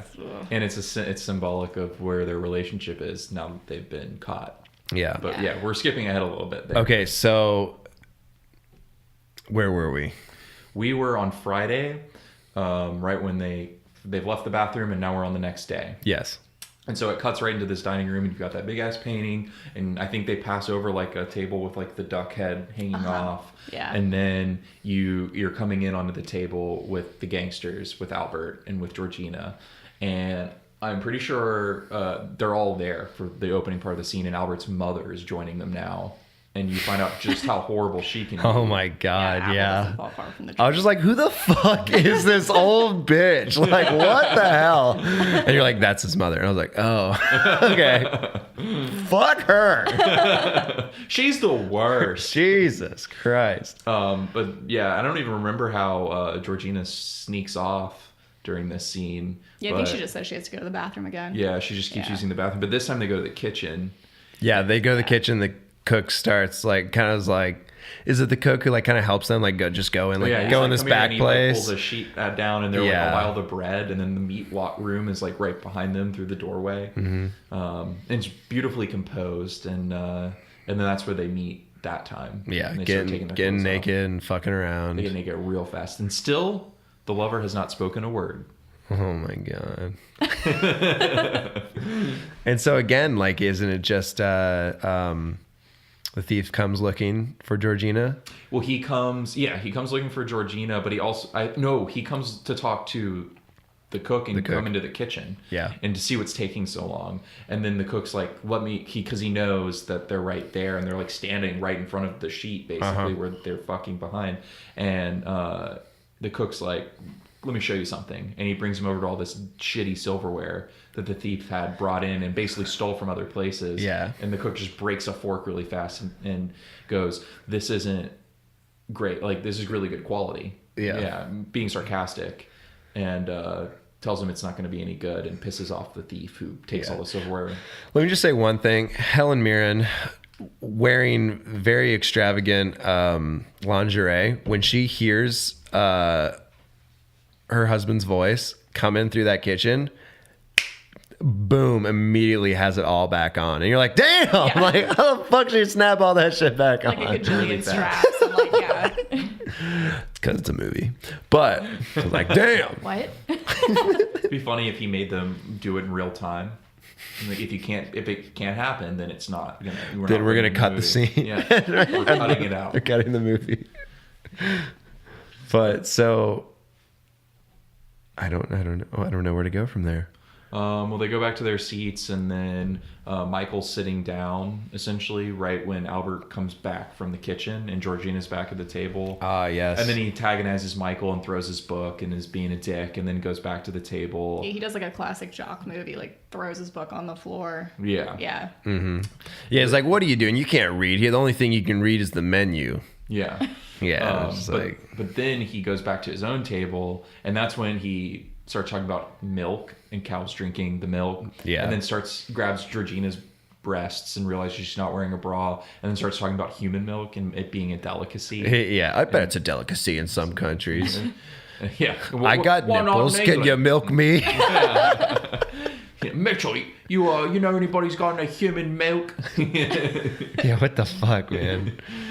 Just funny. And then he gets to a fight with Mitchell, I'm pretty sure. And then he drags Georgina into the kitchen. She's like, leave him alone. And then he gets pissed off at her and drags her into the kitchen. Fuck you. Well, doesn't he invite Michael to the table at the same time after he That's the antagonizes? Jesus that's the next Christ, I day. can never get it right. So he goes, and then he takes her to the kitchen, and then he starts fucking with that little boy who's singing opera the whole Oh, time. fuck. Yeah. Yeah, so there's this little kitchen boy, like, yeah. washing dishes, and he's singing the opera. Yeah, I It's- was singing yeah. one song, Yeah. and I'm not sure the significance of that song. I have to look into it. And like literally every like first note, I was like, "Is there a fucking train in this movie?"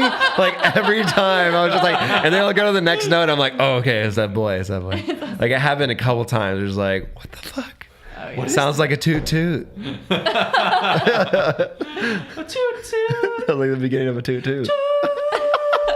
Toot. I was like, what the fuck? But yeah, he starts pestering this little kid, and he like starts talking about, oh, women like choir boys. I met Georgina when I was almost still a choir boy. Yeah, I was a choir boy when I met good Georgie Yeah, over here. She turned me into a real man. Hey, she has all those secrets up her sleeve. Yeah, and he's like, come on, Georgie, show the boy what you showed me. And it starts getting weird, sexual. Like, he's just like pawning her off on this kid, and like both of them are uncomfortable, and it's just fucking weird. Yeah, and he drags them both to the car and then starts beating them both, essentially, then throws them both in the car, and then, from what I can glean, essentially just rapes Georgina. And the kid ends up running back into the kitchen. It's real uncomfortable. It's very uncomfortable. It's real I don't like it. And then we cut to the next day, Saturday. When does he like fucking fuck the kid up though? That's after. It's later as well. The end, yeah. All right, keep it going. So we can go through this movie beat by beat like we've been doing, or we can kind of start summarizing it a little bit more. Because we get to the next day, and that's when he has all his friends, all of his like cronies or whatever, and it's the bigger group at the table, and then Yeah, and you got that George Harrison looking motherfucker who looks like evil hitman George Harrison. What's he from again? You were talking about him the other day. Well, last night when we were watching the movie.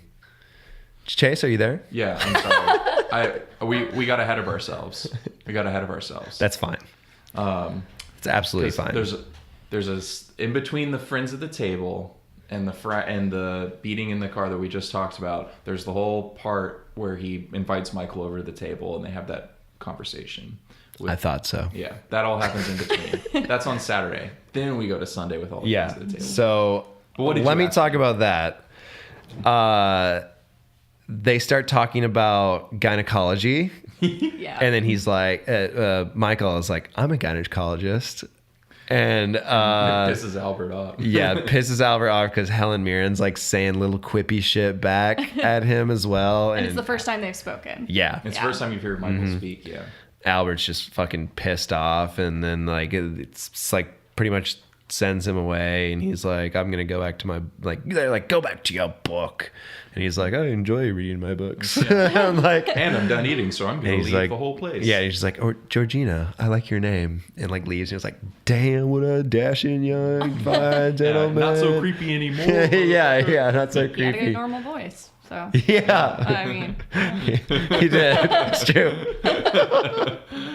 But then immediately he just grabs Georgina by the neck and brings her out to the car, talking about, why don't you be sharing, Georgie, you shouldn't be sharing private information like that with strangers. yeah. And then she says that great line about, and who's this gynecologist anyway, Georgie? It better be a woman. And she's like, it's a man. It's a Jewish man. He's Ethiopian. He's as black as they come. He stuck his finger all the way up me, or something like that. Oh God. He just fucking beats the really shit did out of her like after that, that.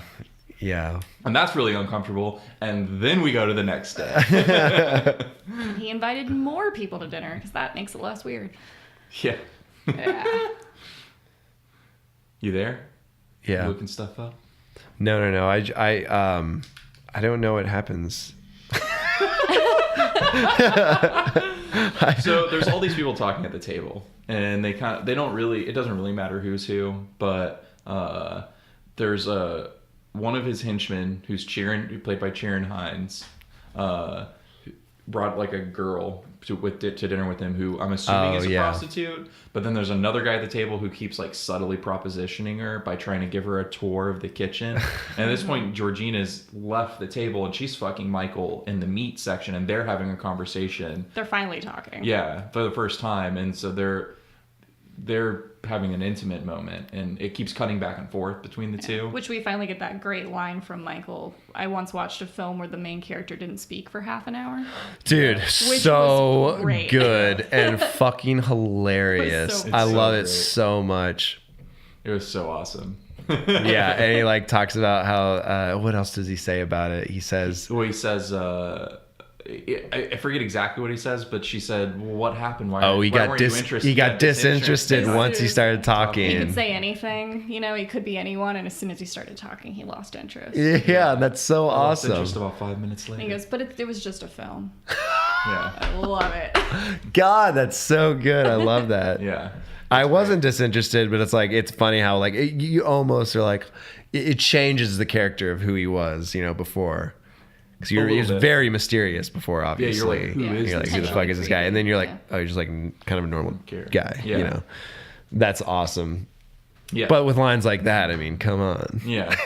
I'm still interested for Yeah. sure. I'm into this. It was on top of everything else, lines like that, I'm still interested.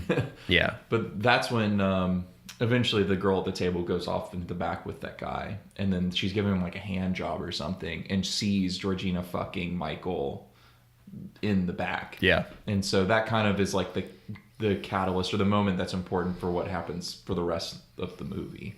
Like basically the climax. You finally break that structure of every day they're going to dinner and you're seeing the same thing repeat. Yeah. Yeah. This repetition. Yeah. So there's so much like that's been repeated over and over again with like him turning like throwing out her cigarettes and them being at dinner every night and him being like a wild boar every night and then her going off with Michael. Yeah, and Georgina being like, we can't hide. We have to hide in plain sight sight. because he hasn't caught us in plain sight yet. And You'll you're never like, think to You'll look never under his think. nose. Jesus Christ, no. He's crazy. He's crazy. Yeah. Yeah. So I forget exactly what. Oh, well, he like fucks with some of the patrons, and this whole shit happens. The thief? The thief does. Yeah. The thief fucks around with all the patrons and kicks a bunch of people out. And he tortures that one guy. Like pours all the cream on his face and stuff. Oh, yeah. But then he goes the next day, and he's getting into a fight with the same woman from the night before.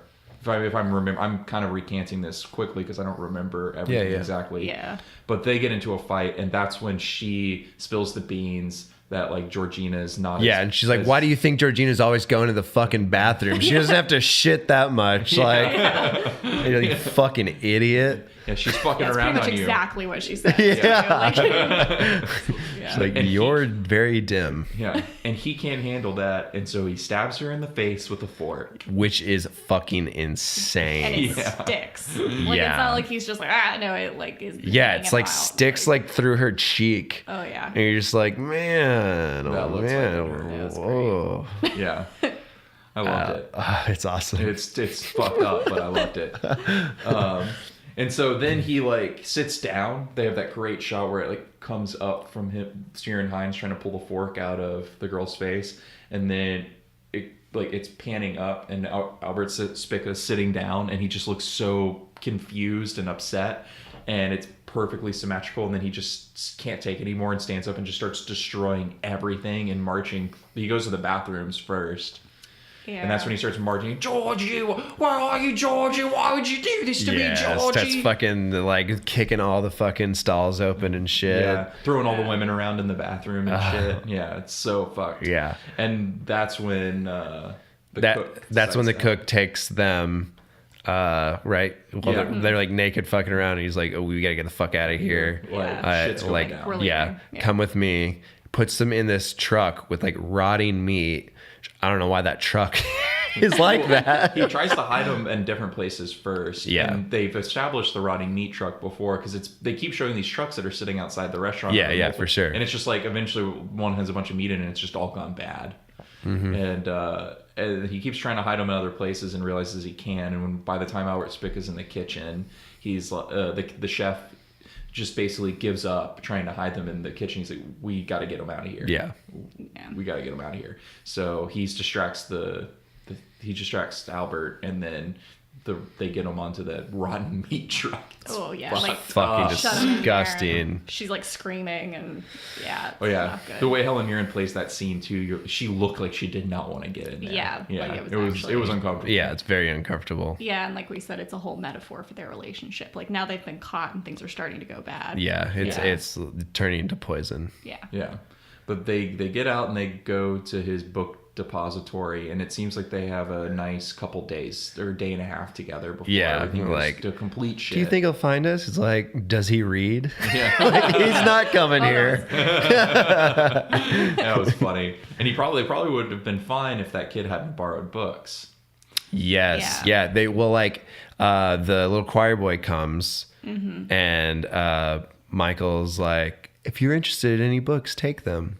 And he grabs a couple. And so he grabs them, and then next time the Albert Spica sees the kid, he sees these books. Well, he's leaving the house and he's walking back to the restaurant, and that's when they like gang up on him. Essentially, they just yeah.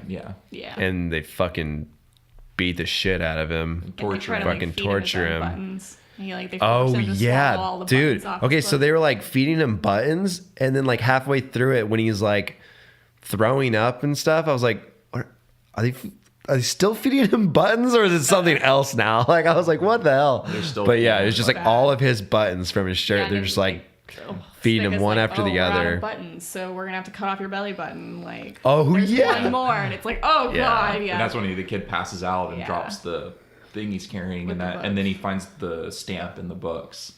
And from then on, it's pretty much over. So Helen Mirren leaves to go see the kid in the hospital when she finds out what's happened, and Borst brings them food and takes her to the hospital.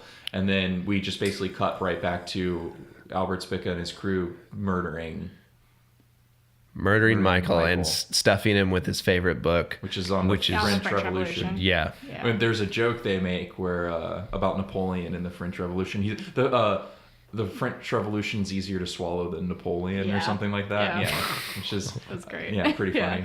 But yeah, it's like Tim Roth's like straddling with like a wooden spoon, and he's just like jamming book pages down his throat. It's weird. Yeah, and He's really Yeah. fucked looking. doing it Gross. so He's, like, like spitting he's up like blood. the curliest man, just like, I don't know, he's just sitting on top of him, like licking this. It's He not swallows a page when he's it's- doing it. yeah. He takes Yeah. the page out and stuffs it into his own mouth with the bloody spoon and eats it.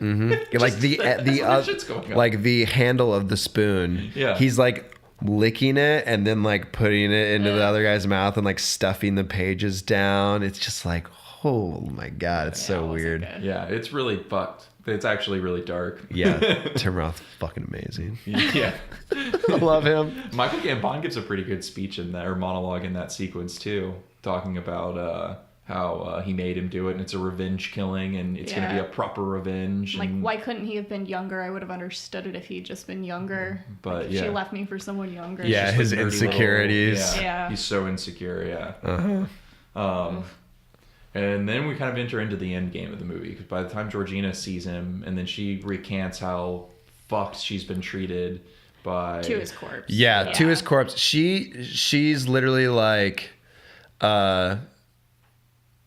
kiss me in the morning, wake me in the morning and kiss me, and then we'll have breakfast, and we'll have buttered biscuits and toast. And she's like listing all this shit that they're gonna have, and then like, so Helen Mirren goes to sleep, wakes up, and she's like, you didn't kiss me, and then starts like spilling all these like terrible confessions of how Albert Spitka has treated her, and it's fucking terrible. And you're just like, oh my god, he's dead. Like, and she's acting crazy now, Yeah. and like treating him like he's like, I don't know, undead shrink. Yeah. It's super weird. It's just not she's good. like breaks from reality. Yeah. It's like Yeah. For sure. But it's the moment where she starts to reclaim her own life, which is Yeah. kind of sad, but that it takes all that. But she takes control. It ultimately is it's a positive female message, I guess. Oh, let me go back as well. I don't know the significance of this, but like right after the last shot of them walking away from killing Michael, like the Tim Roth and Albert Spica and all them. So it's that shot that's just right down the hallway with the bookshelves and the window, and it's nighttime, and then they just fade. Yeah, they they fade fade out, and then there's a shooting star like falling. There's a falling star Oh, that's crazy. out the window. Oh, I didn't notice I that. didn't I notice noticed it when I watched the end again today. There's a falling star, and then Georgina like shows up, And I was like, oh my God. That's crazy. great. I never Yeah. noticed that. Yeah. Out the window. It's like Yeah. a falling star. It's beautiful. It's a Yeah. great shot. Oh yeah. Yeah, like that would be a great album cover. It's so nice. It's like, oh man, it's gorgeous. But yeah, I noticed that and I was like, oh, You could take- I wonder if they know like about that. I didn't. It's great. notice Next that time, before. watch it. I'm Like, sure it's important though. Oh, absolutely. I'm just Symbolic or wondering, you know. I'm wondering You what could it is. take any shot for Because this it's movie. clearly, it's not Yeah. like a shooting star that's like across the sky. So it's clearly like a down, falling, like, yeah. yeah. It's like a falling star. Mm-hmm. Yeah. But you could take any shot from this movie and it would be a good album cover in one way or another. Yeah, that's true, Like, for sure. Any frame is just pretty. You go to the record store, you're like, yeah, I'm buying this. I don't even know what's on it, but I'm buying it. It's crazy looking. So, so after that, that's when Helen goes to the cook and Yeah. starts talking to him about like how they murdered him, and this is where like half of the shit again I can't understand what the cook is saying. But he starts saying all this stuff like about like you loved him, but like she's like She starts saying that you saw us, you knew about our love, and it wouldn't have been real if you hadn't have seen us. And then she Yeah. starts questioning yeah, like I about- needed someone to witness it. Yeah, for it to For have it to been be real. And then she starts asking him about what he saw. Yeah, and he starts listing like all these sexual acts that he saw him like doing to her, And then her and then doing like him. her doing to him, but like it almost seems like more sensual on her side towards him, which like I don't know if that's what I got from it through this weird French fucking accent, and then I'm like I can't tell the context, but like it makes it seem like she was more in love with him than he was with her, and I don't know if that's true. I don't But know like if that's true, but the feeling I got from def- it. It might be. Well, it definitely shows that she cared about him a lot. Like she needed him more than he needed her. Yeah.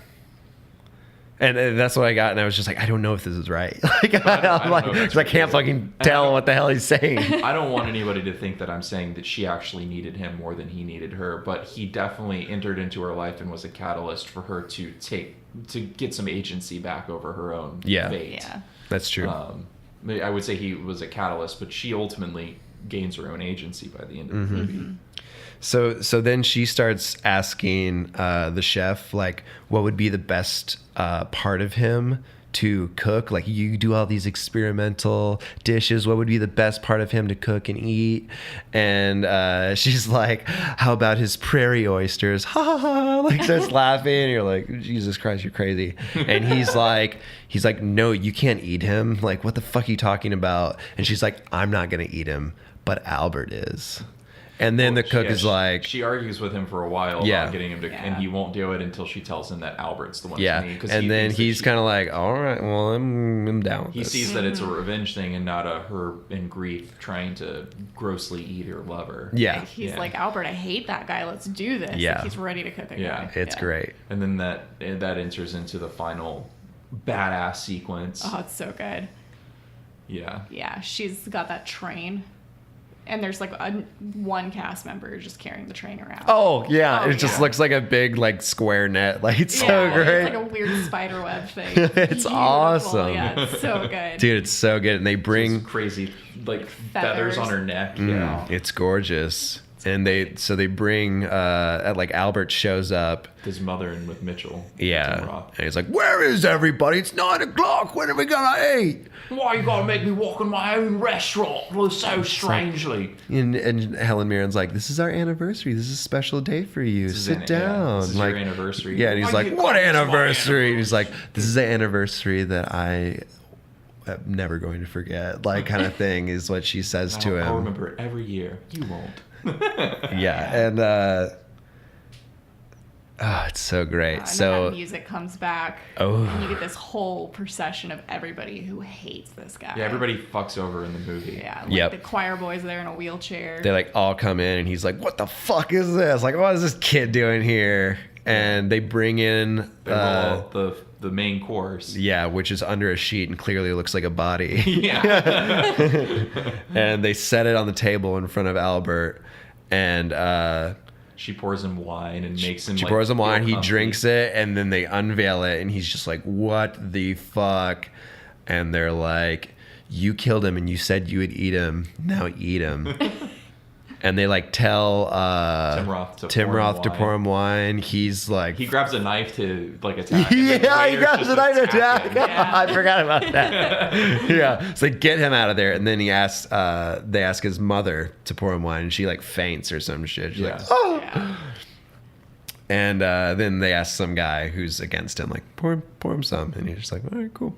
Yeah. Pours him some, and they're like, eat him now. And makes they him get eat the gun. Yeah, she pulls out a Well, gun. he pulls out a gun. He and pulls then out a gun to try, and the guards grab it. the gun, give it to. They try to give it to. They give it to the cook. Yeah. Who then hands it to the little boy. And the little boy, Helen, like pretty much takes it from the little boy. Yeah, but he offers and it. To then her. points it right at Yeah. Albert and is like, eat. Yeah, and she tells him to eat his cock. Yeah, she's like, oh, you know where it's been. It's a delicacy, and you know So- where it's been. Yeah. Oh my Yeah. god, I missed that line. Yeah. Damn. Why don't you try It's the cock? great. It's a delicacy in many countries, and you know where it's been. Yeah, and it's Yeah, just this great. big fried body. Like it literally just looks like big fried body and Yeah. the fucking fried dick. And he goes, I mean, gets that fork and he Yep. just starts eating the dude. Yeah. Yeah, Shaking. he's like shaking. Oh, it's so great. too. Yeah. I mean, he's like, Yeah. Takes a bite, she shoots him, Well, she goes cannibal. and then says Yes. cannibal. And then the fucking curtains like rush closed. Like Like, a it's like, play. oh, yeah. and it's love like, it. oh, like the way the curtains close Yeah. is Like, so fucking fast. gorgeous. Yeah. It's so good. That whole like just like eating, shoot, cannibal. Yeah. It's like, whoa, like, oh, it's so good. I loved it so it. much. Yeah. And then it's the end of the movie. And then credits roll. Yeah. Yeah. On a fucking beautiful shot too. They don't just do black screen credits. It's Yeah. like It's beautifully shot. oh, it's so nice. And then that's The Cook, the Thief, His Wife, and Her Lover. A moralizing tale all about Dutch pronk paintings and Yeah. sex and death and food. It's amazing. Yeah. I can't wait to watch it again. I can't wait to get into more Peter Greenway.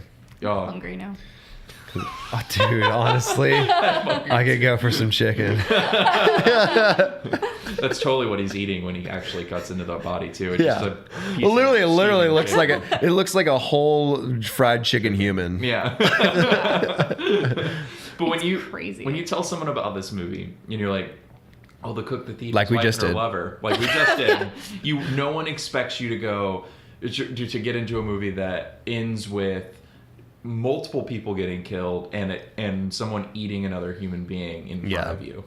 And the people who like are on the same side as the person being cooked, like, are the ones who cooked him. Yeah. Yeah. Like, you're like, oh, what? Yeah. That's crazy. Yeah, it's a very it's a twisty movie that Mm-hmm. you don't expect. People who've listened to this who haven't seen it are now going to watch it knowing They what- must. Well, they have to watch it, but they're gonna watch it knowing what happens, and I feel kind of bad for them because it Yeah. is Yeah, awesome but- when you. I've just got a have gun no up to the clue. microphone. Watch it. Watch the movie. Watch it, you fucking cannibal. But we all fucking highly recommend this movie, obviously. Yeah. You guys are the ones who I heard about it, but I didn't know shit about it. You know, it could have easily been like some book that I hadn't read as well. You know, so it's like, have you read this? I'm like, oh no, I've heard about it. I've never read it. Yeah, That's how I was when I always heard about it, but I'd never seen it. And then it was on Netflix for a long fucking time, and That's I finally crazy to watched it think in about. college. Yeah. Yeah. that is nuts. Yeah, and then I watched it in college and was really taken back by it. Yeah. It was like, wow, this needs to be seen. I went to film school for 4 years, and I don't think a single teacher even mentioned the name Peter Greenway, and I think that's a travesty. Yeah, it's that's a shame. it's a tragedy. I mean, I learned about him from you, and I tell everybody that I can that's into art history about it. I that and A Z and Two Knots, which has a ton of Vermeer. Mm-hmm. I love it. But yeah, well, he's known, his style is to do reference paintings. Like, and it's, if you read his biography and stuff, even just his Wikipedia page, it says he's famous for his knowledge of the Renaissance and of Dutch painting and of French painting and how he incorporates it into his movies. So good. Yeah. That's awesome. I want more of that kind of thing in a director. I don't know what it is. It's so great. It's like bringing a different light into film. Oh, totally. Like just like bringing more elements. It's like Kubrick's Barry Lyndon. Yeah. Which is another great movie that does the same kind of thing with paintings and stuff and referencing them in visual shots and motifs and yeah.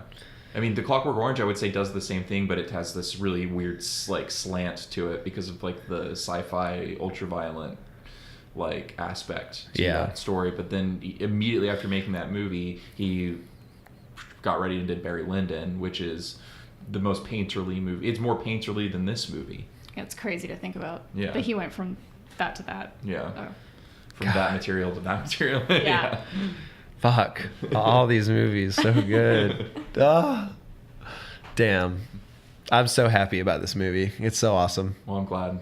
I'm happy about it. I can't wait to watch it again just after this conversation. But like I can't say it enough.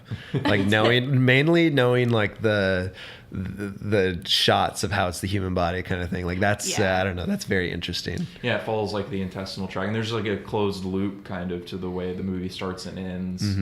And it starts with someone eating shit, and then it goes through this whole meal process and ends. I mean, it ends with someone getting killed, but like it's the whole, it's the so interesting intestinal tract and shit, and that's awesome. Oh my god.